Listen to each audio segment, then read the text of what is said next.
Everyone, welcome back to my channel.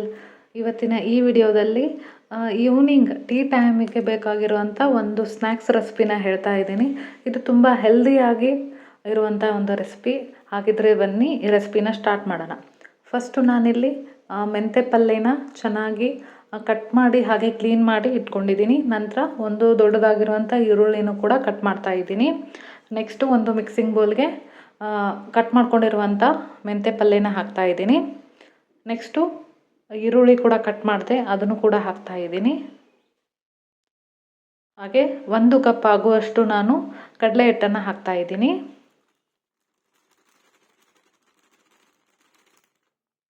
Next ಒಂಚೂರು ಧನಿಯಾ ಪುಡಿ ಒಂದು ಅರ್ಧ ಸ್ಪೂನ್ ಹಾಕಿದ್ದೀನಿ. ಮತ್ತು ಅಜ್ವಾಯಿನನ್ನು ಈ ಥರ ಕೈಲೇ ತಿಕ್ಕಿ ಹಾಕ್ತಾ ಇದ್ದೀನಿ. ಇದನ್ನು 1 ಸ್ಪೂನ್ ಹಾಕಿದ್ದೀನಿ. ಈ ಥರ ಕೈಯಿಂದ ತಿಕ್ಕಿ ಹಾಕಿದರೆ ಪರಿಮಳ ಜಾಸ್ತಿ ಬರುತ್ತೆ, ಅದಕ್ಕೆ. ನೆಕ್ಸ್ಟು ಒಂಚೂರು ಜೀರಿಗೆ ಪುಡಿನ ಹಾಕಿದ್ದೀನಿ, ಒಂದು ಅರ್ಧ ಸ್ಪೂನ್ ಹಾಕಿದ್ದೀನಿ.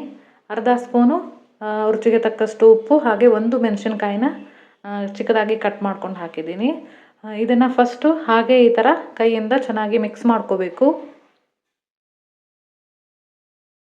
ಇದು ಮಸಾಲೆ ಎಲ್ಲ ಚೆನ್ನಾಗಿ ಹೊಂದ್ಕೋಬೇಕು, ಆ ಥರ ನಾವು ಈ ಹಿಟ್ಟು ಜೊತೆ ಈ ಥರ ಚೆನ್ನಾಗಿ ಮಿಕ್ಸ್ ಮಾಡ್ಕೋಬೇಕು. ನಂತರ ಒಂಚೂರು ನೀರು ಹಾಕಬೇಕು, ಅಷ್ಟೇ, ಜಾಸ್ತಿ ನೀರು ಏನೂ ಬೇಡ.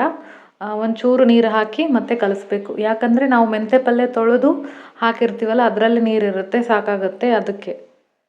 ನೋಡಿ, ಇವಾಗ ಒಂಚೂರು ನೀರು ಹಾಕಿ ಈ ಥರ ಗಟ್ಟಿಯಾಗಿ ಒಂಚೂರು ಗಟ್ಟಿಯಾಗೆ ಈ ಥರ ಇರಬೇಕು. ನಾನಿಲ್ಲಿ ಸೋಡಾ ಅದು ಏನೂ ಹಾಕ್ತಿಲ್ಲ, ಹಾಗೆ ಮಾಡ್ತಾಯಿದ್ದೀನಿ. ನೆಕ್ಸ್ಟು ಒಂಚೂರು ಎಳ್ಳಿದ್ರೆ ಬಿಳಿ ಎಳ್ಳಿದ್ರೆ ಹಾಕಿ, ಇಲ್ಲ ಇದು ಆಪ್ಷನಲ್ಲು. ಇದನ್ನು ಹಾಕಿ ಇವಾಗ ಈ ಥರ ನಾನು ಚೆನ್ನಾಗಿ ಮತ್ತೆ ಮಿಕ್ಸ್ ಮಾಡ್ತಾಯಿದ್ದೀನಿ. ಸೊ ಇಷ್ಟು ಗಟ್ಟಿ ಇದ್ದರೆ ಹಿಟ್ಟು ಸಾಕು. ನೆಕ್ಸ್ಟು ಗ್ಯಾಸ್ ಆನ್ ಮಾಡಿ ಒಂದು ಬಾಳಿಗೆ ಇಟ್ಟು ಅದಕ್ಕೆ ಎಣ್ಣೆನ ಹಾಕ್ತಾಯಿದ್ದೀನಿ. ಎಣ್ಣೆ ಕಾದ ನಂತರ ಚಿಕ್ಕದಾಗಿ ನಿಮಗೆ ಯಾವ ಶೇಪ್ ಬೇಕೋ ಆ ಶೇಪಲ್ಲಿ ನೀವು ಪಕೋಡಾನ ಹಾಕಬೇಕು.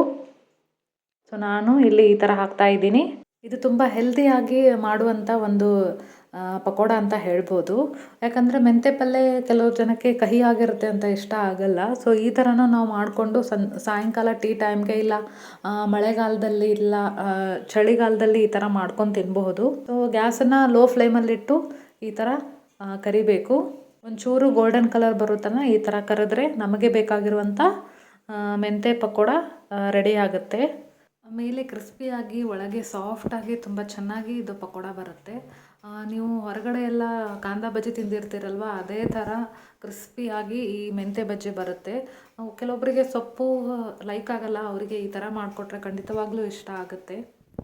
ನೋಡಿ, ಇವಾಗ ಮೆಂತೆ ಬಜ್ಜಿ ಎಲ್ಲ ಕರೆದಿದೆ. ಇವಾಗ ಇದನ್ನು ತೆಗಿತಾ ಇದ್ದೀನಿ. ನೆಕ್ಸ್ಟು ಅದೇ ಥರ ನಾನು ಮೆಂತೆ ಪಕೋಡಾನ ಮಾಡ್ತಾಯಿದ್ದೀನಿ. ನಾವು ಈ ಮೆಂತೆ ಪಕೋಡಾನ ಸ್ಟಾರ್ಟರ್ ಆಗಿ ಅಥವಾ ಚಹಾ ಸಮಯದ ತಿಂಡಿಯಾಗಿ ತೊಗೋಬಹುದು. ಇಲ್ಲಾಂದರೆ ಇದನ್ನು ನಾವು ಹಸಿರು ಚಟ್ನಿ, ಇಲ್ಲ ಹುಣಸೆ ಚಟ್ನಿ, ಇಲ್ಲ ಟೊಮೆಟೊ ಕೆಚಪ್ ಜೊತೆ ಕೂಡ ತಿನ್ಬೋದು. ಇಲ್ಲಾಂದರೆ ರೋಟಿ ಜೊತೆ ಅಥವಾ ಬ್ರೆಡ್ ಸ್ಲೈಸ್ಗಳ ನಡುವೆ ಸ್ಯಾಂಡ್ವಿಚ್ ಆಗಿ ನಾವು ಇದನ್ನು ಪಕೋಡಾನ ತಿನ್ಬಹುದು. ಘಮ ಘಮ ಪರಿಮಳ ಇರುವಂತಹ ರುಚಿಯಾದ ಮೆಂತೆ ಪಕೋಡ ರೆಡಿ ಆಯಿತು. ಇವತ್ತು ನಾ ಮಾಡಿರುವಂಥ ಈ ರೆಸಿಪಿ ನಿಮಗೆ ಇಷ್ಟ ಆಗಿದೆ ಅಂತ ಅಂದ್ಕೊಂಡಿದ್ದೀನಿ. ಹಾಗಿದ್ರೆ ಮತ್ತೆ ತಡ, ನಿಮ್ಮ ಮನೆಯಲ್ಲಿ ಈ ರೆಸಿಪಿನ ಟ್ರೈ ಮಾಡಿ ಹೇಗಿದೆ ಅಂತ ನನಗೆ ಕಾಮೆಂಟ್ ಮಾಡಿ ತಿಳಿಸಿ. ಇನ್ನೂ ನನ್ನ ಚಾನಲ್ನ ಯಾರು ಸಬ್ಸ್ಕ್ರೈಬ್ ಆಗಿಲ್ಲ, ಸಬ್ಸ್ಕ್ರೈಬ್ ಆಗಿ. ಹಾಗೆ ಇನ್ನೂ ಹೆಚ್ಚಿನ ರೆಸಿಪಿಗಾಗಿ ನನ್ನ ಚಾನಲ್ಗೆ ಹೋಗಿ ಒಮ್ಮೆ ವಿಸಿಟ್ ಮಾಡಿ. ಇನ್ನೊಂದು ಹೊಸ ರೆಸಿಪಿ ಜೊತೆಗೆ ಮತ್ತೆ ಸಿಗೋಣ. ಧನ್ಯವಾದಗಳು.